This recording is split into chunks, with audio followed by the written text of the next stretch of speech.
सुगरको बिरामीहरूलाई इन्सुलिन सुरु गरेपछि त अब छोड्नै मिल्दैन। यो एउटा कमन कन्फ्युजन, धेरैजनालाई हुन्छ यो कन्फ्युजन। आउनुस् आजको भिडियोमा सुगरको बिरामीहरूलाई प्रयोग गरिने औषधिहरूको कन्फ्युजनको बारेमा कुरा गरौँ।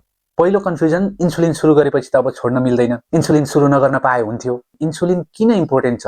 डाक्टरले इन्सुलिन किन सुरु गर्न खोज्दैछ? सुगर देखिने बित्तिकै इन्सुलिन सुरु गर्ने होइन, इन्सुलिन सुरु गर्ने पनि क्राइटेरियाहरू हुन्छन्। कमनली डायबिटिज दुई खाले हुन्छ, टाइप 1 र टाइप 2। टाइप 1 भनेको विशेष गरेर सानै उमेरमा देखिन्छ र यो टाइप 1 डायबिटिजमा चाहिँ शरीरले इन्सुलिन उत्पादन नै गर्न सक्दैन।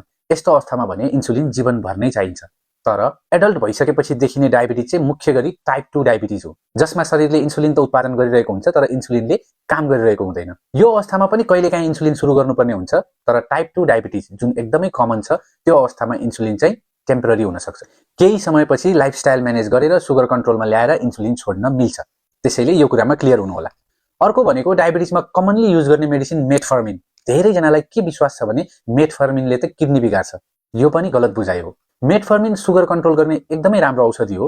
यसले आफैले किडनी बिगार्दैन, तर किडनी पहिल्यैदेखि बिग्रिरहेको छ, किडनीमा पहिल्यैदेखि केही समस्या छ भने चाहिँ यसको डोज मिलाउनु पर्ने हुन्छ। त्यसैले हरेक डाक्टरले मेटफर्मिन सुरु गर्नुभन्दा अगाडि किडनी जाँच्ने गर्छ।